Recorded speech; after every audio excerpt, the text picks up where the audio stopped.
আসসালামু আলাইকুম। আজকে আমরা এসএসসি হিসাব বিজ্ঞান প্রথম পত্র থেকে ব্যাংক সমন্বয় বিবরণী এই অধ্যায় থেকে 2024 সালে সকল বোর্ডে যে এমসিকিউগুলো এসেছিল এগুলো আমরা সলভ করব। তাই চলো আমরা প্রথম এমসিকিউটা দেখি। প্রথমে একে বলা আছে ব্যাংক সমন্বয় বিবরণীর মূল উদ্দেশ্য কী। আমরা ব্যাংক সমন্বয় বিবরণী কেন প্রস্তুত করি? আমরা নগদান বহির জের এবং ব্যাংক বিবরণীর জের যে পার্থক্য লক্ষ্য করি, এই পার্থক্যের কারণ উদ্ঘাটন করার জন্যই এবং দুইটা জেরের সমতা বিধান করার লক্ষ্যেই মূলত ব্যাংক সমন্বয় বিবরণী প্রস্তুত করে থাকি। আমাদের এখানে অপশনগুলো কী দেওয়া আছে? ক, নগদান বই অনুযায়ী ব্যাংক উদ্বৃত্ত নির্ণয় করা। না, শুধু একটা আমি তো উদ্বৃত্ত নির্ণয় করি না। খ, নগদান বই ও ব্যাংক বিবরণীর মধ্যে ত্রুটি ও অসঙ্গতি শনাক্ত করা। হ্যাঁ, ব্যাংক সমন্বয় বিবরণী প্রস্তুত করার এটা একটা কারণ যে নগদান বই ও ব্যাংক বিবরণীর মধ্যে ত্রুটি ও অসঙ্গতি শনাক্ত করা। ত্রুটি ও অসঙ্গতি বলতে তো গড়মিলের মূল কারণগুলো, যে গড়মিলের কারণগুলো কি এটা আসলে শনাক্ত করাই হচ্ছে ব্যাংক সমন্বয় বিবরণীর মূল উদ্দেশ্য। গ, ব্যাংক বিবরণী মোতাবেক ব্যাংক জমা নির্ণয় করা। না, নগদান বইয়ের ব্যাংক উদ্বৃত্ত ব্যাংক বিবরণীর উদ্বৃত্তের পার্থক্য নির্ণয় করা। না। ওকে, তাহলে আমাদের এখানে সঠিক অ্যান্সার হচ্ছে খ। এখন আসে 2, ব্যাংক সমন্বয় বিবরণী প্রস্তুত করেন কে? ব্যাংক সমন্বয় বিবরণী প্রস্তুত করে আমানতকারী তথা ব্যবসায় প্রতিষ্ঠান। ব্যাংক সমন্বয় বিবরণী কখনো ব্যাংক প্রস্তুত করে না, কারণ ব্যাংকের নর্মালি যে জেরটা থাকে এটা সঠিক জের। ব্যাংক সমন্বয় বিবরণী কে প্রস্তুত করে? ব্যাংক সমন্বয় বিবরণী প্রস্তুত করে আমানতকারী বা ব্যবসায় প্রতিষ্ঠান। তাহলে এখানে কী আছে? ব্যাংক কর্তৃপক্ষ না, বিনিয়োগকারী না, ঋণ গ্রহণকারী না, আমানত করি। তার মানে গ সঠিক অ্যান্সার। ব্যাংক হিসাব প্রধানত কত প্রকার? আমরা যদি স্থানীয় কোনো ব্যাংকে হিসাব খুলতে যাই, স্থানীয় ব্যাংকে আমরা 3 ধরনের হিসাব খুলতে পারি। এক হচ্ছে সঞ্চয় হিসাব, 2 চলতি হিসাব, 3 স্থায়ী হিসাব। তাহলে আমরা ব্যাংকে 3 ধরনের হিসাব খুলতে পারি: সঞ্চয় হিসাব, চলতি হিসাব, স্থায়ী হিসাব। তাহলে ব্যাংক হিসাব প্রধানত কত প্রকার? 3 প্রকার। আমাদের উত্তর হচ্ছে খ। 4, এনএসএফ শব্দের পূর্ণরূপ কি? NSF, not sufficient fund. তার মানে অপর্যাপ্ত পরিমাণ টাকা, অপর্যাপ্ত পরিমাণ টাকা থাকা বা পর্যাপ্ত পরিমাণ টাকা না থাকা, নট সাফিসিয়েন্ট ফান্ড। তাহলে আমাদের সঠিক অ্যান্সার আছে গ, নট সাফিসিয়েন্ট ফান্ড। পাশে কি বলছে? ডিপোজিট ইন ট্রানজিট বলতে কি বোঝায়? ডিপোজিট ইন ট্রানজিট এটার বাংলা হচ্ছে প্রতিমধ্যে জমা বা পরিবহনাধীন চেক। আমি আবারও বলতেছি, ডিপোজিট ইন ট্রানজিট এটার বাংলা হচ্ছে প্রতিমধ্যে জমা বা পরিবহনাধীন চেক। মূলত এটা কী মিন করে? আমরা কারো কাছ থেকে চেক পাইছি, আমরা কারো কাছ থেকে চেক পেয়ে নগদান বহিতে ডেবিট করছি। ধরো আমরা প্রাপ্য হিসাবের কাছে 20,000 টাকা পাই, যে প্রাপ্য হিসাবের কাছে 20,000 টাকা পাই সে আমাকে 20,000 টাকা চেক দিছে।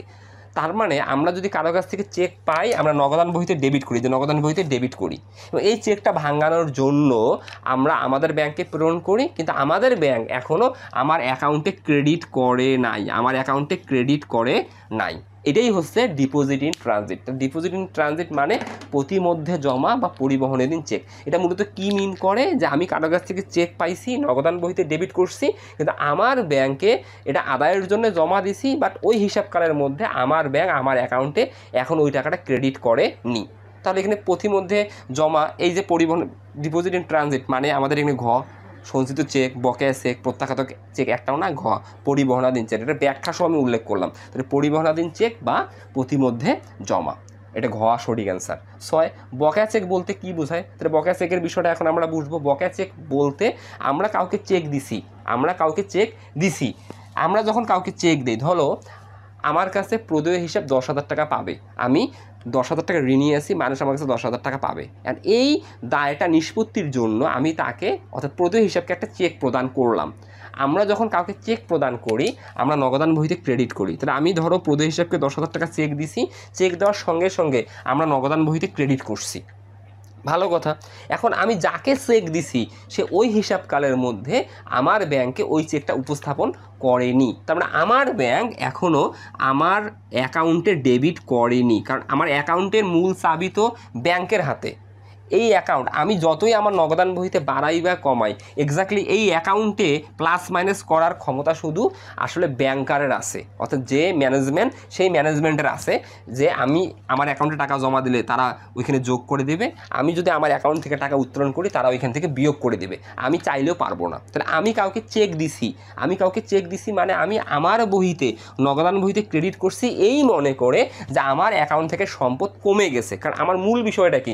এই সার্কেলটা হচ্ছে আমার অ্যাকাউন্ট, এই অ্যাকাউন্টে টাকাটা আমার দৃষ্টিকোণ থেকে, আমি প্রতিষ্ঠান, আমার দৃষ্টিকোণ থেকে সম্পদ, আমার জন্য এটা হচ্ছে সম্পদ এ, আর ব্যাংকের দৃষ্টিকোণ থেকে এটা হচ্ছে এল, লাইবিলিটিস। তাহলে এই টাকাটা, এই সার্কেলে যে টাকাটা আছে, ধরো সার্কেলে 20,000 টাকা আছে, আমার টাকা ব্যাংকে আছে, তাহলে আমার সম্পদ, ব্যাংক বলতেছে আমার টাকা ব্যাংক সংরক্ষণ করতেছে, তাহলে ব্যাংকের দৃষ্টিকোণ থেকে এটা দায়, কারণ আমি ব্যাংকে টাকা রাখছি, ব্যাংক আমার কাছে ঋণী আছে, তাহলে ব্যাংকের এটা দায়, তাহলে প্রতিষ্ঠানের দৃষ্টিকোণ থেকে সম্পদ, ব্যাংকের দৃষ্টিকোণ থেকে দায়। তাহলে আমি কাউকে চেক দিছি, তার মানে আমি মনে করছি আমার অ্যাকাউন্ট থেকে টাকা চলে গেছে, তাহলে আমি নগদান বহিতে ক্রেডিট করছি, কিন্তু চেকের নর্মালি তো মেয়াদ আছে 180 দিন। এখন আমি যে মাসে চেক দিছি ওই ব্যক্তি ওই মাসে ওই চেকটা আমার ব্যাংকে উপস্থাপন করে নাই, তার মানে কি আমার ব্যাংক এইখান থেকে টাকা মাইনাস করে নাই, তাহলে আমার ব্যাংক ডেবিট করে নাই, কারণ আমি যেটা প্রদান করি, আমি নগদান বই যদি এটা ক্রেডিট করি, ব্যাংক তো এটা ডেবিট করে, তাহলে ব্যাংক কী করেনি, ডেবিট করে নাই। তাহলে বকেয়া চেক মানে কি, আমি চেক প্রদান করছি কিন্তু চেকটা উপস্থাপন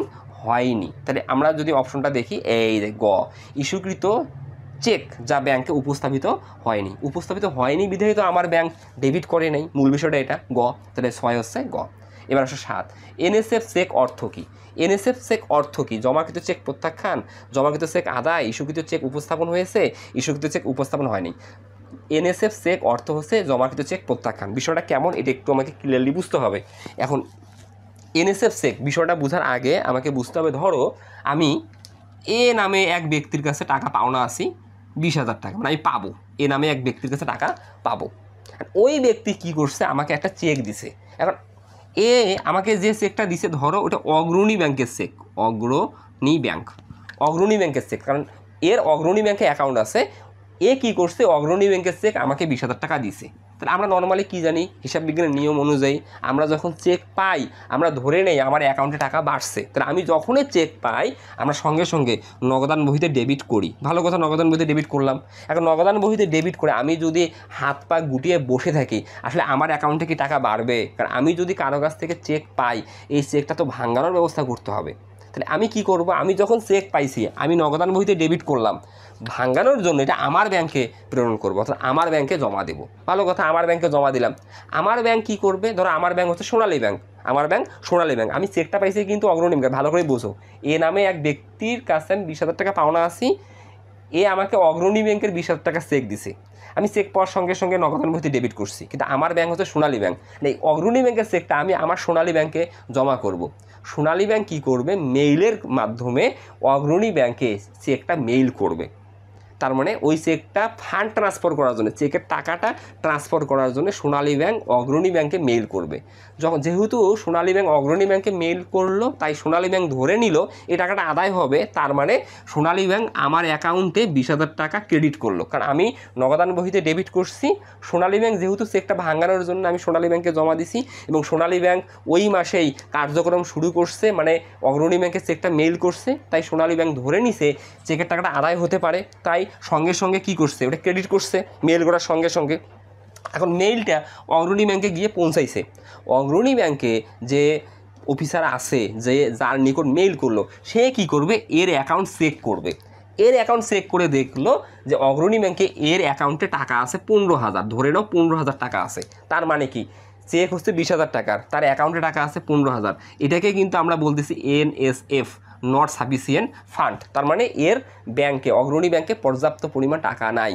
তাহলে অগ্রণী ব্যাংক কী করবে, ওই চেকটায় সিল মারবে এনএসএফ, মেরে ফান্ড ট্রান্সফার না করে ওই চেকটায় আবার রিটার্ন মেইল করবে যে এনএসএফ চেক, তার মানে পর্যাপ্ত পরিমাণ টাকা না থাকার কারণে চেকটা প্রত্যাখ্যান করা হলো। তার মানে কি আসলে ফান্ড ট্রান্সফার হলো, অগ্রণী ব্যাংক কি সোনালী ব্যাংকে 20,000 টাকা ট্রান্সফার করলো না, ট্রান্সফার করলো না। যখনই অগ্রণী ব্যাংক সোনালী ব্যাংকে মেইল করলো, তার মানে সোনালী ব্যাংক তো মেলটা পেলো, দেখলো এনএসএফ চেক, তার মানে কি চেকের টাকাটা আদায় করতে সোনালী ব্যাংক ব্যর্থ হলো, কিন্তু ভুল করে তো ব্যাংক তোমার অ্যাকাউন্টে ক্রেডিট করছে, তাহলে আসলে কি তোমার অ্যাকাউন্টে টাকা বাড়বে না তো। সঙ্গে সঙ্গে চেকটার জন্য ব্যাংক আবার কি করবে, ডেবিট করবে। তার মানে ব্যাংকের অ্যাকাউন্টটা ঠিক করে নেবে, ভুল করে ক্রেডিট করছিল, সংশোধন করার জন্য ডেবিট করলো, তাহলে ব্যাংক এখন সঠিক হয়ে গেল। মূল বিষয়টা হচ্ছে এটা। তাহলে মূল বিষয়টা কি হলো, যে এনএসএফ চেকের জন্য চেকটা প্রত্যাখ্যাত হলো। কি হলো, জমাকৃত চেক প্রত্যাখ্যাত হলো, জমাকৃত চেক প্রত্যাখ্যাত হলো। তাহলে এনএসএফ চেকের জন্য বাস্তবে আসলে লেখা হয় নাই কোথায়, এই যে নগদান বহির ক্রেডিট। এই প্রসেসটা না বুঝলে তুমি কিন্তু জমাকৃত চেক প্রত্যাখ্যানের বিষয়টা বুঝবা না, এনএসএফের বিষয়টা বুঝবা না। এটাই হচ্ছে এনএসএফ চেক, এটা তোমাকে ক্লিয়ারলি বুঝতে হবে যে এনএসএফ চেকের বিষয়টা কী। তাহলে আমরা পেয়ে গেলাম যে এনএসএফের বিষয়টা, যে জমাকৃত চেক প্রত্যাখ্যান, কয়ের আনসার। এটা খুব গুরুত্বপূর্ণ একটা কিন্তু এমসিকিউ। ওকে, এরপরে আমাদের কি আছে, আমরা যে 8 নগদান বই ও ব্যাংক বিবরণীর ব্যালেন্সের গড়মিলের কারণ। নগদান বই ও ব্যাংক বিবরণীর ব্যালেন্সের গড়মিলের কারণ, ইস্যুকৃত চেক উপস্থাপিত হয়নি। হ্যাঁ, এটা নগদান বই ও ব্যাংক বিবরণীর গড়মিলের কারণ। বিষয়টা একটু দেখি আমরা। গড়মিল মানে কি? একটা বইয়ে লিখছি আরেকটা বইতে লেখি নেই, বা দুইটা বইতে লিখছি, একটা বইতে সঠিক লিখছি একটা বইতে ভুল লিখছি, এটা তো গড়মিলের কারণ। তাহলে নগদান বই ব্যাংক বিবরণীর ব্যালেন্সের গড়মিলের কারণ 1, ইস্যুকৃত চেক উপস্থাপিত হয়নি। অর্থাৎ চেক ইস্যু করছি, যাকে আমি চেকটা দিয়েছি সে ওই হিসাবকালের মধ্যে আমার ব্যাংকে উপস্থাপন করেনি। ধরো আমি চেক ইস্যু করছি 5,000 টাকা, তাহলে আমি ইস্যু করার সঙ্গে সঙ্গে নগদান বইতে ক্রেডিট করছি, যাকে চেকটা দিছি ওই হিসাবকালের মধ্যে আমার ব্যাংকে উপস্থাপন করে নেই। তাহলে আমার ব্যাংক কি করে নেই? ডেবিট করে নেই। এই ডেবিটটা করে নাই, এই যে ক্রস মানে করে নাই, কারণ যেহেতু ওই হিসাবকালের মধ্যে এই চেকটা ব্যাংক পায় নাই, কীভাবে ক্রেডিট করবে? ব্যাংকে স্বপ্নে দেখছে আমি কাউকে চেক দিছি? ব্যাংক তো স্বপ্নে দেখেনি। ব্যাংক আসলে বাস্তবসম্মত যেগুলা লেনদেন সেগুলাই কিন্তু তাদের মক্কেলের হিসাবের বহিতে লিপিবদ্ধ করবে। তাহলে আমি চেক দিছি, ভালো কথা, আমি আমার বহিতে ক্রেডিট করছি, যাকে চেক দিছি ওই হিসাবকালে যেহেতু আমার ব্যাংকে চেকটা উপস্থাপন করে নেই, তাহলে আমার ব্যাংক ওটা ডেবিট করে নেই। তাহলে দুইটা বহির মধ্যে গড়মিল কারণ নগদান বহিতে 5,000 টাকা ক্রেডিট করছি, ব্যাংক বিবরণীতে ব্যাংক 5,000 টাকা ডেবিট করে নেই। তাহলে দুইটা বহির মধ্যে 5,000 টাকা গড়মিল হলো। তারপরে জমাকৃত চেক আদায় হয়নি। জমাকৃত চেক আদায় হয়নি বিষয়টা কি? আমি কারো কাছ থেকে চেক পাইছি, ধরো আমি কারো কাছে 10,000 টাকা চেক পাইছি, তাহলে আমি নগদান বহিতে ডেবিট করছি, আর ওই চেকটা আদায়ের জন্য আমি আমার ব্যাংকে জমা দিছি, কিন্তু ওই হিসাবকালের মধ্যে আমার ব্যাংক চেকটা আদায় করে নেই, মানে ক্রেডিট করে নাই। এই যে ক্রস করে নাই। তাহলে দুইটা বহির মধ্যে 10,000 টাকার গড়মিল হবে, কারণ নগদান বহিতে আমি ডেবিট করলাম 10,000, ব্যাংক বিবরণীতে ক্রেডিট করে নাই 10,000। ব্যাংক কর্তৃক সুদ মঞ্জুর। তো ব্যাংক কর্তৃক সুদ মঞ্জুর, এটা ক্রেডিট মেমোরেন্ডাম। ব্যাংক কর্তৃক সুদ মঞ্জুর, এটা ব্যাংক দেয়, ব্যাংক জমার উপর ব্যাংক সুদ দেয়। তাহলে ব্যাংক যদি সুদ দেয়, ব্যাংক সঙ্গে সঙ্গে, ধরো ব্যাংক সুদ দিচ্ছে 2,000 টাকা, ব্যাংক সঙ্গে সঙ্গে আমার অ্যাকাউন্টে ক্রেডিট করছে, মানে আমার জমা বাড়ছে 2,000 টাকা। তাহলে আমি আমার ব্যাংক দেখতেছি, ব্যাংক বিবরণীতে আমার জমা বাড়াইছে 2,000 টাকা, আমি জানি না, তাহলে আমি নগদান বহিতে ডেবিট করি নাই, এটা ক্রেডিট মেমোরেন্ডাম। এখানে লিপিবদ্ধ হয়েছে এই যে ক্রোজ, এইবার এইখানে লিপিবদ্ধ হয়নি। তাহলে দুইটা বহির মধ্যে 2,000 টাকার গড়মিলের কারণ হবে। তাহলে তিনটাই হচ্ছে নগদান বই ও ব্যাংক বিবরণী ব্যালেন্সের গড়মিলের কারণ। তাহলে 1ও সঠিক, 2ও সঠিক, 3ও সঠিক। তাহলে ঘ হচ্ছে সঠিক অ্যান্সার, 1, 2, 3, ঘ হচ্ছে সঠিক অ্যান্সার। ওকে। 9, ব্যাংক চার্জ 270 টাকা, যা নগদান বইয়ে ভুল ক্রমে 720 টাকায় ডেবিট করা হয়েছে। এর ফলে নগদান বই ও ব্যাংক বিবরণীর উদ্বৃত্তের মধ্যে গড়মিলের পরিমাণ হবে। ভালো করে বুঝো, ব্যাংক চার্জ 270 টাকা। ব্যাংক চার্জ কে নেয়? ব্যাংক চার্জ ব্যাংক নেয়, কারণ তোমার অ্যাকাউন্টটা যেহেতু ব্যাংক সঠিকভাবে সংরক্ষণ করতেছে, তোমার হয়ে ব্যাংক বিভিন্ন পক্ষকে তোমার টাকা প্রদান করতেছে তোমার অ্যাকাউন্ট থেকে, তাহলে ব্যাংক তোমার কাছ থেকে কী করবে? একটা নির্দিষ্ট সময় পর সার্ভিস চার্জ নেবে। আবার তুমি ব্যাংকের এটিএম বুথ ব্যবহার করতেছো, তাহলে বিভিন্ন কারণে ব্যাংক তোমার কাছ থেকে একটা নির্দিষ্ট সময় পর সার্ভিস চার্জ নেবে। তাহলে ব্যাংক যদি সার্ভিস চার্জ নেয়, আসলে তোমার যদি এটা অ্যাকাউন্ট হয়, এই অ্যাকাউন্ট থেকে ব্যাংক তোমার টাকা কেটে নেবে। তাহলে এই অ্যাকাউন্ট থেকে যখন কেটে নেয়, তখন কি হয়? তোমার জমা কমে যায়। তুমি নগদান বহিতে ডেবিট করো, কারণ জমা কমলে তোমার সম্পদ কমে, ব্যাংকের দায় কমে। সম্পদ কমলে ক্রেডিট, দায় কমলে ডেবিট। তাহলে ব্যাংক চার্জ কে নেয়? ব্যাংক কেটে নেয়। ব্যাংক চার্জ কে নেয়? ব্যাংক কেটে নেয়। তাহলে ব্যাংক যেহেতু কেটে নেয়, তোমার অ্যাকাউন্ট থেকে টাকা কমে গেল, তার মানে ব্যাংকের দায় কমে গেল। ধরো ব্যাংক চার্জ 500 টাকা ব্যাংক কেটে নিছে, তাহলে ব্যাংক বিবরণীতে ডেবিট করছে 500 টাকা, ব্যাংক বিবরণীতে ডেবিট করছে 500 টাকা। তুমি নর্মালি আসলে ক্রেডিট করো নি 500 টাকা, মূল বিষয়টা হচ্ছে এটা ব্যাংক চার্জের। কিন্তু এইখানে বিষয়টা কী ঘটছে? ব্যাংক চার্জ 270 টাকা, তাহলে ব্যাংক বিবরণীতে ব্যাংক 270 টাকা ডেবিট করছে। ব্যাংক যেটা ডেবিট করে তোমাকে সেটা ক্রেডিট করতে হবে, 270 টাকা ক্রেডিট করতে হবে। কিন্তু তুমি ক্রেডিট না করে ভুল করে 720 টাকা ডেবিট করছো, 720 টাকা ডেবিট করছো। তা তুমি ক্রেডিট না করে ভুল করে 720 টাকা ডেবিট করছো। আর ভুল সংশোধনের নিয়মটা হচ্ছে, যে বহির ভুল সেই বহিতে সংশোধন হবে। তা তুমি ভুল করে ডেবিট করছো, এটা সংশোধন করার জন্য আবার ক্রেডিট করে ফেলো। আগে ভুল সংশোধন, তাহলে ভুল করে ডেবিট করছো, সংশোধন করার জন্য ক্রেডিট করে ফেলো। তো ক্রেডিটে শূন্য হয়ে গেল, আর তুমি সঠিকভাবে লেখার জন্য আরেকবার ক্রেডিট করো। তাহলে তুমি টোটাল এখন লিখবা কত? ক্রেডিট দিকে 90, এই 990 টাকা। এই 990 টাকা আসলে দুইটা বহির গড়মিলের কারণ কী জন্য গড়মিলের কারণ? দেখো, ব্যাংক বিবরণীতে 270 টাকা ঠিকই হিসেবভুক্ত করছে, কিন্তু তুমি কি করছো? তুমি 990 টাকা ডেবিট করো নাই, 990 টাকা ডেবিট করো নাই। তাহলে দুইটা বহির মধ্যে গড়মিলের কারণ হবে 990 টাকা। এই যে ঘ অ্যান্সার, 990 টাকা। ওকে, যদি তারপরে সমস্যা থেকে থাকে অবশ্যই কমেন্টে জানাবা। এবার আসো 10, ব্যাংক হতে প্রাপ্ত সুদ 450 টাকা। এখন ব্যাংক থেকে আমরা এবার সুদ পাইছি। ওকে, ব্যাংক থেকে যখন সুদ পাই জমা টাকার উপর, ব্যাংক কী করে? ব্যাংক আমার অ্যাকাউন্টে টাকা বাড়ায়, কারণ ব্যাংক হতে প্রাপ্ত সুদ, আমার ব্যাংকে যত টাকা জমা আছে ওই জমার উপর ব্যাংক আমাকে সুদ দিবে। ব্যাংক যদি আমার সুদ দেয় তাহলে আমার অ্যাকাউন্টে টাকা বাড়বে। আমার অ্যাকাউন্টে টাকা বাড়া মানে কি? ব্যাংকের দায় বাড়া, আমার সম্পদ বাড়া।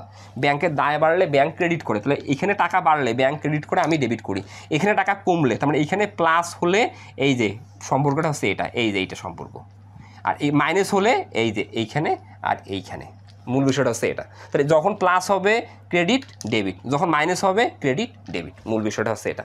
তাহলে ব্যাংক হতে প্রাপ্ত সুদ 450 টাকা, ব্যাংক হতে প্রাপ্ত সুদ, তাহলে ব্যাংক কী করছে? 450 টাকা ব্যাংক বিবরণীতে ক্রেডিট করছে, ভালো কথা। ভুলবশত নগদান বহিতে 540 টাকা ক্রেডিট করা হয়েছে। এখন ব্যাংক যেটা ক্রেডিট করে আমি সেটা কিন্তু ডেবিট করি, কিন্তু আমি ডেবিট না করে 540 টাকা ভুল করে ক্রেডিট করছি। কোথায় ক্রেডিট করছি? নগদান বহিতে। আগে এই ভুলটা সংশোধন করো, যে বহির ভুল ওই বহিতে সংশোধন করতে হবে। তো তোমাকে ডেবিট করতে হবে 540 টাকা। ওকে, তাহলে ভুল আগে সংশোধন করা হলো, কিন্তু ব্যাংক ক্রেডিট করছে কত? 450 টাকা। তুমি তো 450 টাকা ডেবিট না করে উল্টো আর একটা টাকা ক্রেডিট করছো। আগে ভুল সংশোধন করলে, এখন সঠিকভাবে আবার 450 টাকা লেখো। তাহলে মূল বিষয়টা কী দাঁড়ালো? এই যে 90 900, এই 990 টাকা দুইটা বহির মধ্যে গড়মিলের কারণ। দেখছো বিষয়টা? 990 টাকা দুইটা বহির গড়মিলের কারণ। তাহলে 990 টাকা কত আছে? ঘয়ে আছে। এটা 990 টাকা। কেন, কিভাবে, তার ব্যাখ্যা আমি তোমাকে দিলাম। এবার আসো 11, দ্বৈত জের সংশোধন পদ্ধতির ব্যাংক সমন্বয় বিবরণী। দ্বৈত জের, আমরা আসলে ব্যাংক সমন্বয় বিবরণী আমাদের যদি এইচএসসি লেভেলের সিলেবাসে দেখি, আমরা দুইটা পদ্ধতিতে করি, একক জের পদ্ধতি, উভয় জের বা দ্বৈত জের সংশোধন পদ্ধতি। দ্বৈত জের সংশোধন পদ্ধতিতে এক্স্যাক্টলি কী করা হয়? দুইটা বহির একসাথে আমরা ব্যাংক সমন্বয় বিবরণী প্রস্তুত করি। আমরা এক পাশে রাখি নগদান বই অনুযায়ী ব্যাংক জমার উদ্বৃত্ত, আরেক পাশে রাখি ব্যাংক বিবরণী অনুযায়ী ব্যাংক জমার উদ্বৃত্ত, অর্থাৎ এক পাশে রাখি নগদান বই, এক পাশে রাখি ব্যাংক বিবরণী। আমরা দুইটা বহিতে মূলত কী করি? যে বহির লেনদেন সে বহিতে লিপিবদ্ধ করি। তাহলে দ্বৈত যে সংশোধন পদ্ধতিতে ব্যাংক সমন্বয় বিবরণী নগদান বই ও ব্যাংক বিবরণীর উভয় উদ্বৃত্ত নিয়ে করা হয়, দুইটা উদ্বৃত্ত নিয়ে করা হয়, কারণ উভয় জের মানে দুইটা উদ্বৃত্ত নিয়ে করা হবে। মিলকরণের পর উভয় উদ্বৃত্ত সমান হয়, দুইটা বহির মধ্যে আমরা সমতা বিধান করি, ব্যাংকের সঠিক উদ্বৃত্ত পাওয়া যায়। শুধু ব্যাংকের সঠিক উদ্বৃত্ত না, নগদান বই অনুযায়ীও তোমার ব্যাংকের সঠিক উদ্বৃত্ত পাওয়া যায়, অর্থাৎ ব্যাংক বিবরণী অনুযায়ীও সঠিক উদ্বৃত্ত পাওয়া যায়, নগদান বই অনুযায়ীও সঠিক উদ্বৃত্ত পাওয়া যায়। তাই বলা আছে ব্যাংকের সঠিক উদ্বৃত্ত পাওয়া যায়। তাহলে 1ও সঠিক, 2ও সঠিক, 3ও সঠিক। তাহলে ঘ হচ্ছে আমাদের সঠিক অ্যান্সার। তাহলে অ্যান্সার হচ্ছে ঘ।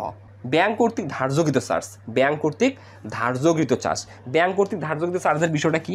ব্যাংক কর্তৃক ধার্যকৃত চার্জ বলতে আসলে ব্যাংক আমার কাছে সার্ভিস চার্জ নেবে, ব্যাংক আমার কাছে সার্ভিস চার্জ নেবে। তো ব্যাংক যদি আমার কাছে সার্ভিস চার্জ নেয়, আমার অ্যাকাউন্ট থেকে টাকা কমে যাবে। এই যে সম্পর্কটা দেখো, প্লাস যখন হয়, যখন প্লাস তখন নগদান বই ডেবিট করে, প্লাস হলে ব্যাংক বিবরণী ক্রেডিট করে। এটা আমার অ্যাকাউন্ট, এই অ্যাকাউন্টে যখন টাকা মাইনাস হয়, ব্যাংকের দায় কমে ডেবিট, আমার সম্পদ কমে ক্রেডিট। তাহলে ব্যাংক চার্জ মানে কি? এখানে এই অ্যাকাউন্টে, এই বৃত্তটা হচ্ছে আমাদের অ্যাকাউন্ট, এখান থেকে টাকা কমে যাবে। এখান থেকে যদি টাকা কমে যায় তাহলে ব্যাংক বিবরণীতে ধরো ব্যাংক চার্জ 200 টাকা, তাহলে ব্যাংক বিবরণীতে ব্যাংক চার্জ 200 টাকা ডেবিট করবে। তাহলে ব্যাংক চার্জ দেখো, ব্যাংক কর্তৃক ধার্যকৃত চার্জ নগদান বহিতে ক্রেডিট করা হয়। হ্যাঁ, নগদান বহিতে ক্রেডিট করা হয়। এই দেখো, ক্রেডিট করা হয়। ব্যাংক বিবরণীতে ডেবিট করা হয়, এই যে ব্যাংক বিবরণীতে ডেবিট করা হয়। ব্যাংক বিবরণীতে ক্রেডিট করা হয়, ব্যাংক বিবরণীতে ক্রেডিট করা হয় না, কারণ ব্যাংক বিবরণীতে ক্রেডিট কখন করা হবে? এই যখন প্লাস হবে। দেখো ভালো করে দেখো, এখানে এই যে এটা আমার সার্কেল, মানে এটা আমার অ্যাকাউন্ট। এইখানে এই অ্যাকাউন্টে টাকা বাড়লে আমি নগদান বহিতে ডেবিট করব, ব্যাংক পাস বহিতে বা ব্যাংক বিবরণীতে ক্রেডিট করবে, কারণ এইখানে টাকা বাড়া মানে আমার সম্পদ বাড়া, ব্যাংকের দায় বাড়া। এখানে যখন টাকা মাইনাস হবে, এটা মাইনাস, আমার সম্পদ কমে যাবে, ব্যাংকের দায় কমে যাবে। তাহলে আমার সম্পদ কমলে আমি ক্রেডিট করবো, ব্যাংকের দায় কমলে ব্যাংক ডেবিট করবে। মূল বিষয়টা হচ্ছে এটা। তাহলে ব্যাংক কর্তৃক ধার্যকৃত চার্জ, এই জায়গায় যদি টাকা আমার মাইনাস হয়, চার্জ মানে টাকা মাইনাস হবে, তাহলে কি করবে? ব্যাংক ডেবিট করবে, আমি ক্রেডিট করব। তাহলে ব্যাংক কোনোভাবেই ক্রেডিট করবে না, কারণ ব্যাংক কখন ক্রেডিট করে? যখন প্লাস হবে। ব্যাংক কর্তৃক ধার্যকৃত চার্জ মানে টাকা কমে যাবে। তাহলে 1 আর 2 সঠিক অ্যান্সার, 1 আর 2 ক। তারপরে 13 আসো, ব্যাংক সুদ মঞ্জুর করলো 500 টাকা এবং চার্জ আদায় করলো 500 টাকা। কে? ব্যাংক সুদ মঞ্জুর করলো এবং চার্জ আদায় করলো 500 টাকা। তাহলে ব্যাংক সুদ মঞ্জুর করলো, ভালো করে বোঝো বিষয়টা। ব্যাংক যখন সুদ মঞ্জুর করে, ব্যাংক পাস বহিতে বা ব্যাংক বিবরণীতে ক্রেডিট করে। ব্যাংক যখন চার্জ ধার্য করে, ব্যাংক বিবরণীতে ডেবিট করে। তাহলে দুইটা লিখে বলছে, একটা ক্রেডিট লেখা হয়েছে, একটা ডেবিট লেখা হয়েছে। তাহলে ক্রেডিট ডেবিটে এখানে প্লাসে মাইনাসে কিন্তু শূন্য হয়ে গেছে। এর ফলে ব্যাংক বিবরণী ও নগদান বইয়ের উদ্ধৃতির মধ্যে পার্থক্য কত হবে? 1 টাকা পার্থক্য হবে না, কারণ এমন দুটো লেনদেন আছে লেখার ফলে এইখানে কিন্তু শূন্য হয়ে গেছে। তার মানে 500 টাকা ক্রেডিট, 500 টাকা ডেবিট, জের শূন্য। তাহলে এই পাশে আর ইফেক্ট হবে না, তাহলে ভুলে ভুলে মিলে যাবে, ভুলে ভুলে মিলে যাবে। ডেবিট ক্রেডিট 500, ডেবিট 500, তাই এই পাশে কোনো গরমিল হবে না। তাহলে গরমিলের কারণ দেখো কি বলছে, এর ফলে ব্যাংক বিবরণী নগদান বইয়ের উদ্ধৃতির মধ্যে পার্থক্য কত হবে? 0 টাকা, পার্থক্য হবে 0 টাকা। ক হচ্ছে অ্যান্সার। 14, প্রতিমধ্যে জমা 5000 টাকা উভয় জের সংশোধন পদ্ধতিতে ব্যাংক মিলকরণ বিবরণীতে কিভাবে উক্ত দফাটি সমন্বয় হবে? এখন উভয় জের যখন সংশোধনী পদ্ধতি, তার মানে তখন আমি এই যে জিনিসটা রাখছি দুটো একসাথে করব। উভয় জের পদ্ধতিতে আমরা যদি প্রশ্নে দেখি আমাদের দুইটা জের থাকবে, একটা নগদান বই অনুযায়ী ব্যাংক উদ্বৃত্ত, একটা ব্যাংক বিবরণী অনুযায়ী তোমার ব্যাংক উদ্বৃত্ত। ধরো আমার প্রশ্নে নগদান বই অনুযায়ী ব্যাংক উদ্বৃত্ত 20,000 টাকা আছে, আর ব্যাংক বিবরণী অনুযায়ী ব্যাংক উদ্বৃত্ত 18,000 টাকা আছে। আমি দুইটা টাকা নিয়ে একবার অঙ্ক শুরু করব। এখন আমি নগদান বহিতে কোন লেনদেনগুলো লিখবো, আমি ব্যাংক বিবরণীতে কোন লেনদেনগুলো লিখবো। আমরা নগদান বহিতে কোন লেনদেনগুলো লিখবো? যে লেনদেনগুলো ব্যাংক বিবরণীতে লেখা হয়েছে নগদান বহিতে লেখা হয়নি, সেই লেনদেনগুলো নগদান বহিতে লিখবো। ব্যাংক বিবরণীতে কোন লেনদেনগুলো লিখবে? যে লেনদেনগুলো নগদান বহিতে লেখা হয়েছে ব্যাংক বিবরণীতে লেনদেন হয়নি, সেই লেনদেনগুলো ব্যাংক বিবরণীতে ব্যাংক লিখবে। তার মানে যে লেনদেনগুলো ব্যাংক বিবরণীতে অলরেডি লেখা হয়েছে সেগুলো আর ব্যাংক বিবরণীতে লিখবে না। আবার প্রতিষ্ঠান যে লেনদেনগুলো নগদান বহিতে অলরেডি লিখে ফেলছে, প্রতিষ্ঠান আর নগদান বহিতে ওই লেনদেনগুলো লিখবে না। এখন প্রশ্ন হচ্ছে কোন লেনদেনগুলো নগদান বহিতে লেখা হয়ে গেছে? দুইটা লেনদেন নর্মালি নগদান বহিতে লেখা হয়েছে, প্রতিমধ্যে জমা, বকেয়া চেক। প্রতিমধ্যে জমা আর বকেয়া চেক এটা নগদান বহিতে লেখা হয়ে গেছে। ক্রেডিট মেমোরেন্ডাম, ডেবিট মেমোরেন্ডাম এগুলো নগদান বহিতে লেখা হয়ে গেছে। মূল বিষয়টা হচ্ছে এটা। তাহলে প্রতিমধ্যে জমা 5,000 টাকা, তাহলে প্রতিমধ্যে জমা এই বিষয়টা আসো। প্রতিমধ্যে জমা অর্থাৎ পরিবহনাধীন চেক। পরিবহনাধীন চেক বা প্রতিমধ্যে জমা মানে কি? আমি কারো কাছ থেকে চেক পাইছি, আমি নগদান বহিতে ডেবিট করছি, আমি যা নগদান বহিতে ডেবিট করি ব্যাংক তা আসলে ক্রেডিট করে। আর প্রতিমধ্যে জমা মানে কি? আমি নগদান বহিতে ডেবিট করছি, ওই চেকটা ভাঙানোর জন্য আমার ব্যাংকে জমা দিছি, ওই হিসাবকালের মধ্যে আমার ব্যাংক ওই চেকটা এখনও ভাঙাতে পারিনি। তার মানে ওই আমার ব্যাংক এখনও কী করে নেই? ক্রেডিট করে নাই। আমার ব্যাংক এখনও কী করে নেই? ক্রেডিট করে নাই। তাহলে ক্রেডিট করে নাই, দেখো আমার ক্রেডিট জেরের সাথে ক্রেডিট করি নাই, তাহলে ক্রেডিট আমি কী করব? যোগ করব। তাহলে আমাদের কি বলছে? প্রতিমধ্যে জমা 5,000 টাকা উভয় জের সংশোধন পদ্ধতিতে ব্যাংক বিলকরণ বিনূতে কিভাবে উক্ত দফাটি সমন্বয় করা হয়? নগদান বইয়ের জের থেকে বাদ, নগদান বইয়ের তো কোনো অস্তিত্ব নাই, কারণ নগদান বইতে এটা অলরেডি লেখা হয়ে গেছে। আমি কি বললাম? উভয় জের পদ্ধতিতে যে বহির লেনদেন যে বহিতে লেখা হয়ে গেছে ওটা লেখা যাবে না। তাহলে প্রতিমধ্যে জমা চেক মানে আমি নগদান বইতে ডেবিট করছি, তাহলে ওটা হয়ে গেছে টিক চিহ্ন, এটা আর ভুল করে নগদান বইতে বসবে না। তাহলে প্রতিমধ্যে জমা চেক উভয় জের সংশোধনী পদ্ধতিতে শুধু ব্যাংক বিবরণীতে বসবে। তাহলে ব্যাংক বিবরণীতে কোন দিকে বসবে? ক্রেডিট দিকে বসবে। ওকে, তাহলে ক হওয়ার কোনো সুযোগ নাই। গ, ব্যাংক বিবরণী জেরের সাথে যোগ হবে। হ্যাঁ, যোগ হবে, কারণ ক্রেডিটের সাথে ক্রেডিট যোগ হবে, কারণ ব্যাংক বিবরণী অনুযায়ী ব্যাংক জমা তো ক্রেডিট জের প্রকাশ করে, তাহলে ক্রেডিটের সাথে ক্রেডিট আমি কি করব? যোগ করব, যোগ হবে। তাহলে আমাদের অ্যান্সার হচ্ছে গ। এবার আসো তুমি 15, ব্যাংক মিলকরণ বিবরণীতে মিলকরণকৃত কোন দফাটি জন্য আমানতকারীর বইতে সমন্বয় জাবেদা হবে? দেখো, ব্যাংক মিলকরণ বিবরণীতে মিলকরণকৃত কোন দফাটির জন্য আমানতকারীর বইতে সমন্বয় জাবেদা হবে? মূল কথা আমি সহজে বলি যে আমানতকারীর বহি বলতে প্রতিষ্ঠানের বহিতে কোন লেনদেনটার জন্য জাবেদা হয়?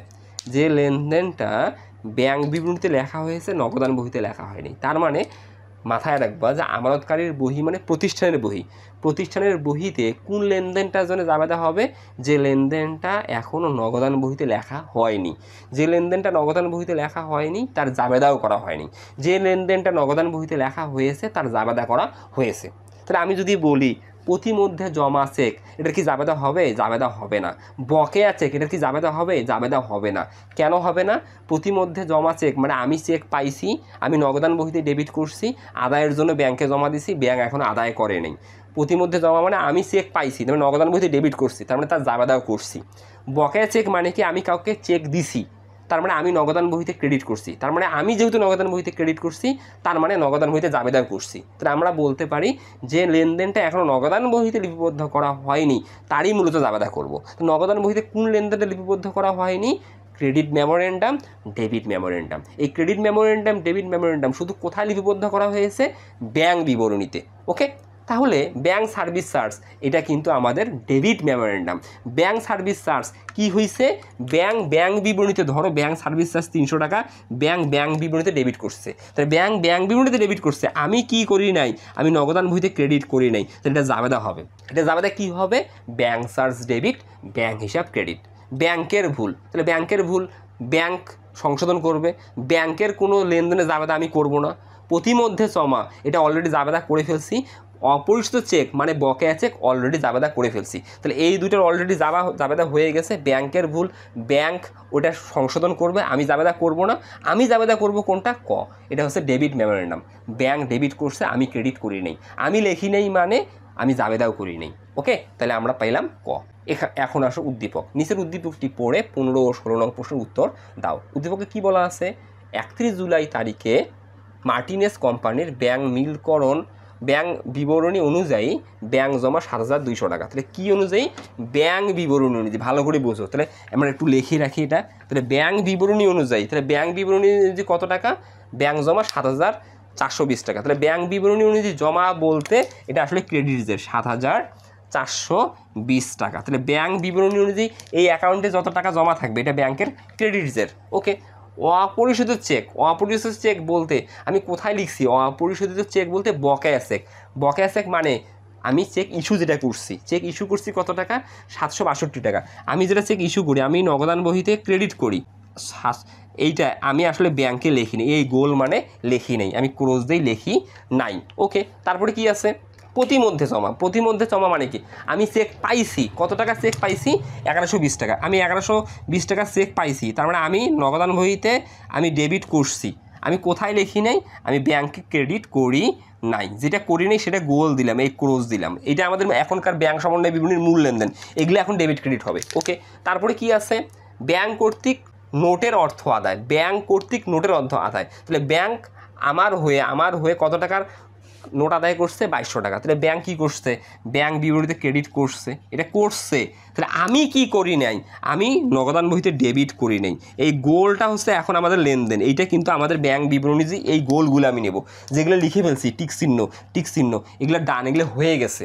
ওকে, তারপরে কি ব্যাংক কর্তৃক গেল এবং ব্যাংক সার্ভিস চার্জ 20 টাকা। তাহলে bank service charge bank debit করছে, 20 টাকা ডেবিট করছে, আমি কি করিনি, 20 টাকা ক্রেডিট করিনি, এ ক্রোজ দিলাম আমরা। মূল বিষয়টা হচ্ছে এটা, দেখছো বিষয়টা। ওকে, এখন আমাকে কি বলছে 15-এ, ব্যাংক বিবরণীর শুদ্ধকৃত জেরের পরিমাণ কত, উভয় জের সংশোধন পদ্ধতি। উভয় জের সংশোধন পদ্ধতিতে আসলে আমাকে শুদ্ধ জের বের করতে হবে। উভয় জের সংশোধন পদ্ধতির মূল বিষয়টা কি, যে বহির লেনদেন ওই বহিতে লিপিবদ্ধ করব। তার মানে যে বহিতে একবার লিপিবদ্ধ হয়ে গেছে ডান, তুমি এখন উভয় জের সংশোধনীর কোনটার কথা বলছে, ব্যাংক বিবরণীর শুদ্ধকৃত জেরের পরিমাণ উভয়ে জের সংশোধন পদ্ধতি ব্যবহার করো। তাহলে আমাদের এখানে প্রশ্নে দেখো, তুমি একটু ঠান্ডা মাথায় চিন্তা করো, ব্যাংক বিবরণী অনুযায়ী আমাদের ভুল জের কিন্তু এই যে 7,420 টাকা। ভালো কথা, এই 7,420 টাকার মধ্যে আমি কী লিখি নেই ব্যাংকে, এই যে গোল দুটো লিখি নেই, যেগুলো লিখছি এগুলো কিন্তু নাড়া যাবে না। আর এই দুটো লিখি নেই আমরা, এই দুটো লিখি নাই বিধায় তো আমাদের এটা শুদ্ধ জের না। আর এই দুইটা লেখার জন্য এখন আমি কি করব, এই ক্রেডিটে আমি যোগ করব, ডেবিটটা বিয়োগ করবো। তোমার এখানে সামারি সব দেওয়া আছে, কিন্তু তুমি জাস্ট কাজ করো, তুমি দেখো। তাহলে তুমি 7,420-এর সাথে যোগ করবা 1120, বিয়োগ করবা 762, তাহলে তোমার শুদ্ধ জের হবে 7,778। এই যে আমি একটু এখানে লিখে দিই 7,778, এটা তোমার শুদ্ধ জের। আমি আরেকবার বলি, এখানে কি বলছে যে 31 জুলাই মার্টিনেস কোম্পানির ব্যাংক বিবরণী অনুযায়ী ব্যাংক জমা 7,420 টাকা। তাহলে ব্যাংক বিবরণী অনুযায়ী ব্যাংক জমা মানে এই ক্রেডিট হচ্ছে 7,420 টাকা। এখন উভয় জের সংশোধন পদ্ধতি মানে কি, আমাকে দুইটা জের একসাথে কাজ করতে হবে। কাজ করার সময় আমি ব্যাংক বিবরণীতে কোন লেনদেনগুলো লিখব, যে লেনদেনগুলো এখনও ব্যাংক বিবরণীতে লেখা হয়নি সেগুলো ব্যাংক বিবরণীতে লিখব। আর নগদান বহিতে কোন লেনদেনগুলো লিখব, যে লেনদেনগুলো নগদান বহিতে এখনও লেখা হয়নি। যে লেনদেনগুলো অলরেডি লেখা হয়েছে ওগুলোকে লিখবো। যেমন দেখো এখানে কিন্তু এই যে টিক চিহ্ন দেওয়া, এই লেনদেনটা আর এই লেনদেনটা, এগুলো অলরেডি কিন্তু ব্যাংক বিবরণীতে লেখা হয়েছে। এই দুটো কোথায় লেখা হয়নি, নগদান বহিতে লেখা হয়নি। আবার এই দেখো এখানকার টিক চিহ্ন এগুলা নগদান বহিতে লেখা হয়েছে, এই দুটো কোথায় লেখা হয় নাই, ব্যাংক বিবরণীতে লেখা হয়নি। তার মানে উভয় জের পদ্ধতির জন্য এই টাকার সাথে এই দুটো টাকা যোগ বিয়োগ করতে হবে। আর যদি ব্যাংকের কোনো জের থাকতো, ধরো ব্যাংকের যদি জের থাকতো এমন 10,000 টাকা, কারণ উভয় জেরে কিন্তু দুইটা বহি জের দেওয়া থাকবে। তাহলে ব্যাংকের জের মানে এটা ব্যাংকের সম্পদ, ব্যাংকের জের বলতে প্রতিষ্ঠানের সম্পদ, মানে এটা নগদান বই অনুযায়ী ব্যাংকে 10,000 টাকা আছে, তাহলে প্রতিষ্ঠানের সম্পদ। এই 10,000 টাকার সাথে আমি কি করতাম, এই যে এইটা যোগ করতাম, এটা বিয়োগ করতাম, পুরো জেরে লিখি নেই আমরা, মূল বিষয়টা হচ্ছে এটা। তাহলে আমরা শুদ্ধ জের পেয়ে গেলাম 7,778 টাকা। এটার অ্যান্সার কোথায় আছে? এটার অ্যান্সার আছে গ আছে সঠিক অ্যান্সার। এবার 16 আসো, নগদান বই অনুযায়ী ব্যাংক জমার পরিমাণ কত একক জের পদ্ধতিতে। একক জের পদ্ধতিতে এখন তোমাকে নগদান বই অনুযায়ী এইখানকার জেরটা বার করতে বলছে। আর একক জের পদ্ধতিতে তোমাকে কি করতে হবে, এই জেরটাকে নিয়ে কাজ করতে হবে। এই জেরটা কী জের নিয়ে কাজ করবে? ক্রেডিট জের নিয়ে। ক্রেডিট জের নিয়ে কাজ করার সময় তুমি ক্রেডিটগুলো যোগ করবে উভয়, তার মানে তুমি এখন এগুলো মিশে দাও, যে বইতে লেখা হয়েছে ওগুলো বাতিল, তার মানে যেগুলো লেখা হয়ে গেছে এগুলোর কোনো কাজ নাই, যেগুলো লেখা হয়ে গেছে এগুলো কোনো কাজ নাই। এই মূলত এই জের আমার সামারি কিন্তু হয়ে গেছে। তাহলে এই জেরের সাথে যেগুলো ক্রেডিট সেগুলো যোগ করবো। তাহলে একটা ক্রেডিট দুইটা ক্রেডিট, এই ক্রেডিটের সাথে দুইটা ক্রেডিট যোগ করব, দুইটা ডেবিট বিয়োগ করব, কারণ আমি ডেবিট ক্রেডিটের মাধ্যমে, এই জন্য আগেই আমরা লিখে রাখছি। তাহলে এখন যোগ বিয়োগ করি। তাহলে 7,420 যোগ 1,120 যোগ 20 মাইনাস করব 762 মাইনাস 2,200। তাহলে একক জের পদ্ধতিতে আমি যদি নগদান বই অনুযায়ী জের বাইর করি তাহলে 5,598, এই যে 5,598, এইটা আমার অ্যান্সার। এটা হচ্ছে আসলে একক জের পদ্ধতিতে আসলে নগদান বই অনুযায়ী ব্যাংক উদ্বৃত্ত কত, এই যে নগদান বই অনুযায়ী ব্যাংক জমার পরিমাণ কত, এটা একক জের পদ্ধতি ব্যবহার করে। তাহলে আমরা কত পেলাম? 5,598, অ্যান্সার হচ্ছে ক। এবার আসি আমরা আরেকটা উদ্দীপক। নিচের উদ্দীপকটি পরে 17 ও 18 নং প্রশ্নের উত্তর দাও। কি বলা আছে?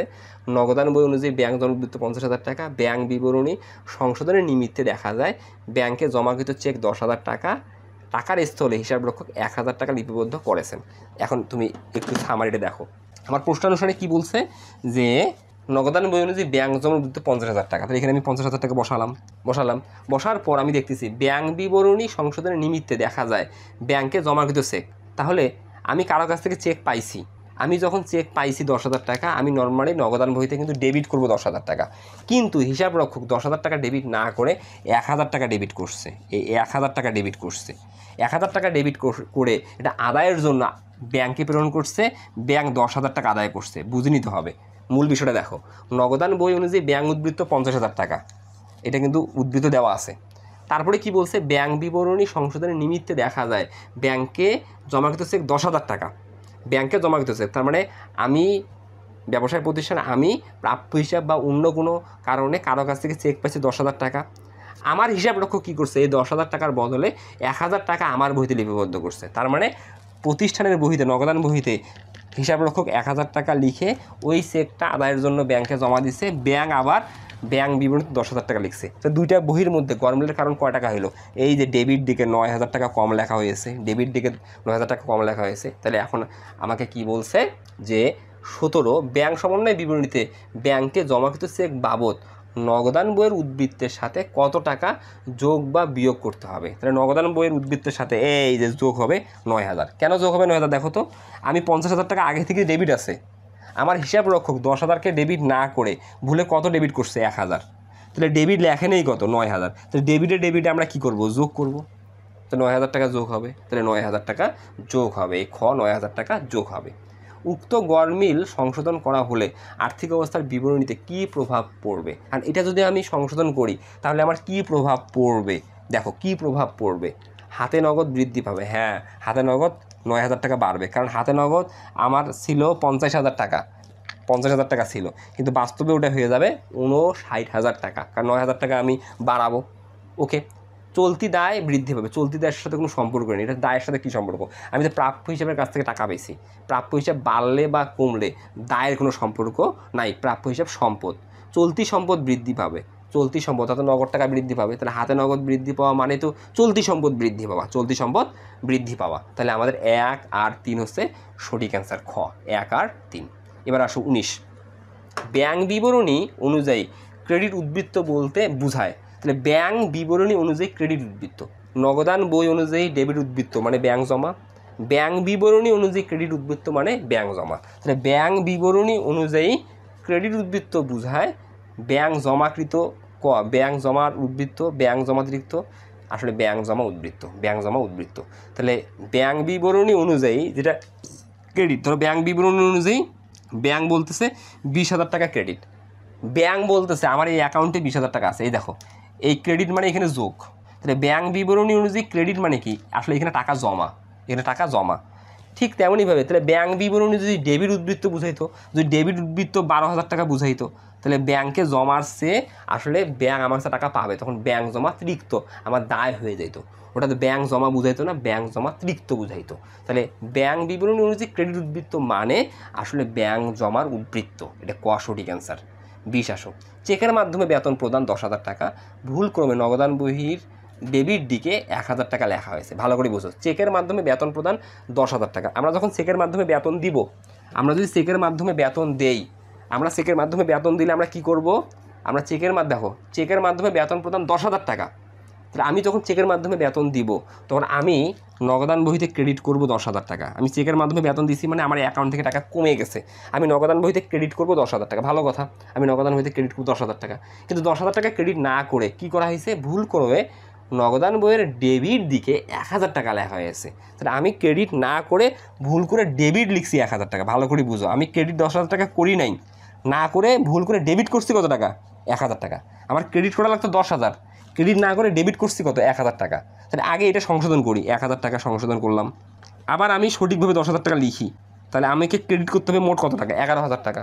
তাহলে আমি কি 11,000 টাকা ক্রেডিট করছি, আমি তো 11,000 টাকা ক্রেডিট করি নাই। তাহলে দুইটা বহির মধ্যে দেখো এখন নগদান বহির উদ্বৃত্ত এবং ব্যাংক বিবরণ উদ্বৃত্তের মধ্যে কত টাকা গরমিল হবে, তাহলে গরমিল হবে 11,000 টাকা, কারণ আমি ভুল করে ডেবিট করছি 1,000, ক্রেডিট করি নেই 10,000। তাহলে আমি যদি এখন সংশোধন করি, এই 1,000 টাকা সংশোধন করার জন্য ক্রেডিট 1,000 হবে, নতুন করে ক্রেডিট লিখতে হবে 10,000, তাহলে মোট ক্রেডিট হবে 11,000। তাহলে আমাদের এখানে সঠিক অ্যান্সার হবে ঘ, 11,000 টাকা, যে দুইটা বহির মধ্যে গরমিল হবে 11,000 টাকা। 21 আসো, গ্রাহককে সেবা প্রদানের জন্য ব্যাংক কর্তন করে, গ্রাহককে সেবা প্রদানের জন্য ব্যাংক কমিশন নেয়, ব্যাংক চার্জ নেয়। লভ্যাংশ, লভ্যাংশ আসলে ব্যাংক আদায় করে, নেয় না কখনো। আমি একটা স্থানীয় ব্যাংকে অ্যাকাউন্ট খুলছি, অ্যাকাউন্ট খোলার ফলে আমি যে ব্যাংক থেকে সার্ভিস নিচ্ছি, সেবা নিচ্ছি, যেমন ব্যাংকের বুথ ব্যবহার করতেছি, ব্যাংক আমার টাকা সঠিকভাবে সংরক্ষণ করতেছে, এই জন্য ব্যাংক আমার কাছ থেকে কমিশন নিবে বা সার্ভিস চার্জ নিবে। আর লভ্যাংশ ব্যাংক আমার হয়ে আদায় করবে। তার মানে লভ্যাংশর ফলে কি হবে, আমার জমা বাড়বে, আমার অ্যাকাউন্ট বাড়বে, কর্তন হবে না। তাহলে কর্তন কেন হবে, 1 আর 2 এর জন্য, 1 আর 2 ক সঠিক অ্যান্সার। নিচের উদ্দীপকটি পরে 22 ও 23 নং প্রশ্নের উত্তর দাও।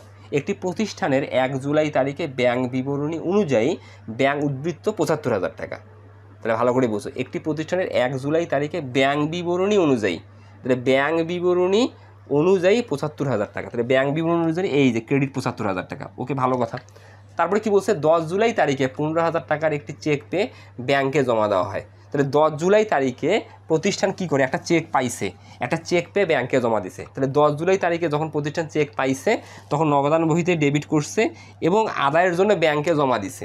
তাহলে ব্যাংক ক্রেডিট করছে, 10 জুলাই তারিখে ক্রেডিট করছে, ধরো ক্রেডিট করছে। এখন পরবর্তীতে চেকটি 15 জুলাই তারিখে প্রত্যাখ্যাত হয়। তাহলে 10 জুলাই তারিখে প্রতিষ্ঠান চেক পেয়ে নগদান বহিতে ডেবিট করে আসলে ব্যাংক বিবরণীতে প্রেরণ করছে। তাহলে ব্যাংক বিবরণীতে আমার অ্যাকাউন্টে ব্যাংক ক্রেডিট করছে, কিন্তু 15 তারিখে এসে ব্যাংক বুঝলো চেকের টাকাটা আদায় হবে না, ওটা প্রত্যাখ্যাত হয়েছে। তখন ইনস্ট্যান্ট সঙ্গে সঙ্গে ব্যাংক কী করলো, ডেবিট করলো। তাহলে ঘুরে ফিরে আসলে একবার যোগ করলো, আরেকবার বিয়োগ করলো, তার মানে দিন শেষে কিন্তু ব্যালেন্স 75,000 টাকাই থাকলো। দেখো দিন শেষে 75,000 টাকাই থাকলো। তাহলে পরবর্তীতে চেকটি 15 জুলাই তারিখে প্রত্যাখ্যাত হয়। তাহলে এখন 15 জুলাই তারিখের পর প্রতিষ্ঠানের ব্যাংক উদ্বৃত্ত হবে কত টাকা, এই যে বুঝতে পারতেছো। দেখো তোমার 75,000 টাকা ছিল, তোমার যে দুইটা লেনদেন আছে, একবার যোগ হইল, একবার বিয়োগ হইল, তাহলে 15 জুলাইয়ের পর ঘুরে ফিরে ওই 75,000 টাকাই ব্যাংক ব্যালেন্স থাকবে। তাহলে গ সঠিক অ্যান্সার 75,000 টাকা। এবার 23 আসো, ব্যাংকে জমাকৃত চেক প্রত্যাখ্যানের ফলে প্রতিষ্ঠানের আর্থিক অবস্থার কী পরিবর্তন হবে। ব্যাংকে জমাকৃত চেক মানে কি, ধরো আমরা প্রাপ্য হিসাবের কাছ থেকে চেক পাইছি, আমরা যখন প্রাপ্য হিসাবের কাছ থেকে চেক পাই, আমরা নগদান বহিতে ডেবিট করি। ভালো কথা, আমি যখন নগদান বহিতে ডেবিট করলাম মানে কি, আমি ব্যাংককে বাড়ালাম, ব্যাংক বাড়লো, আর প্রাপ্য হিসাব কী হলো, কমলো, প্রাপ্য হিসাব কমলো, প্রাপ্য হিসাব কিন্তু কমলো। তাহলে ব্যাংক নামক সম্পদ বাড়লো, প্রাপ্য হিসাব নামক সম্পদ কমলো।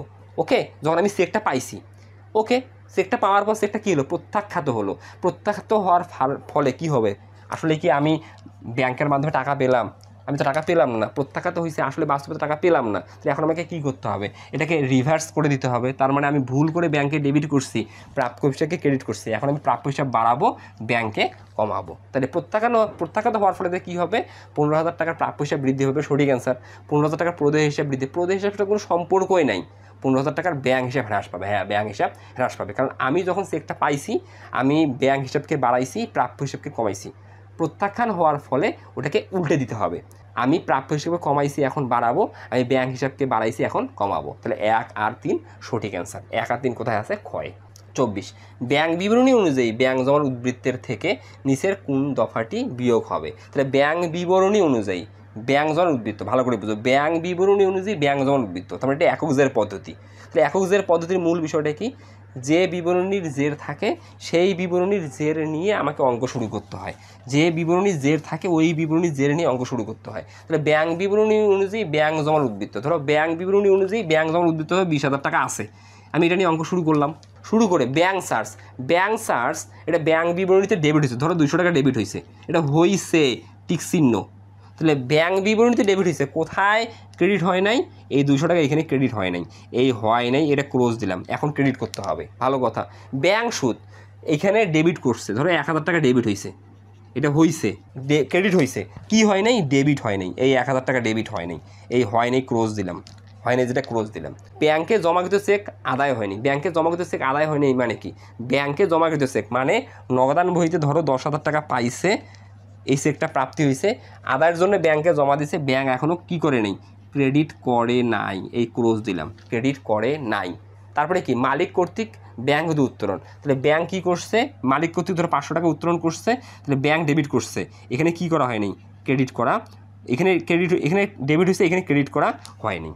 এখন তোমাকে কি বলছে যে ব্যাংক বিবরণী অনুযায়ী ব্যাংক জমার উদ্বৃত্তে থেকে নিচের কোন দফাটি বিয়োগ হবে। এখন একক জের পদ্ধতিতে আমরা এই ব্যাংক বিবরণীটা আছে, এখানে মূল বিষয়টা দেখো, যেটা যেটা ক্রস সেটা সেটা লিখি নেই, যেটা যেটা ক্রস, তাহলে আমি যেগুলো লিখছি সেটা উঠে দেই, যেটা লিখছি উঠে দেই, যেটা লিখছি উঠে দেই, খালি ক্রসগুলো থাকবে, এই যে ক্রসগুলোর মধ্যে দেখো তুমি ক্রেডিট যোগ করবা, ক্রেডিট যোগ করবা, তাহলে এইখানে ক্রেডিট, এখানে ক্রেডিট, এখানে ক্রেডিট, এখানে ক্রেডিট, কারণ ক্রেডিটে যোগ হবে, কারণ আমরা নর্মালি ডেবিট ক্রেডিটের মাধ্যমে যোগ বিয়োগ করি, তাহলে ক্রেডিট দিয়ে অঙ্ক শুরু করছে, এটাও ক্রেডিট, এটাও ক্রেডিট, এটাও ক্রেডিট, ক্রেডিটে যোগ, শুধু একটা ডেবিট, সেটা কি, এই 1,000 টাকা, সেটা কোনটা পাইছি আমি, এই যে আমরা যেটা ব্যাংক সুদ, এই যে বললাম যে ধরে নাও ব্যাংক সুদ হচ্ছে 1,000 টাকা, এই ব্যাংক সুদটা কিন্তু আমি কি করছিলাম, পাস বহিতে বা ব্যাংক বিবরণীতে ক্রেডিট করছিলাম, কিন্তু নগদান বহিতে ডেবিট করা হয়নি। তাহলে যেহেতু ক্রেডিট দ্বারা অঙ্ক শুরু হয়েছে, এটা ডেবিট করি নাই, তাহলে ক্রেডিট থেকে ডেবিটটা কী হয়, মাইনাস মানে বিয়োগ হয়, তাহলে আসলে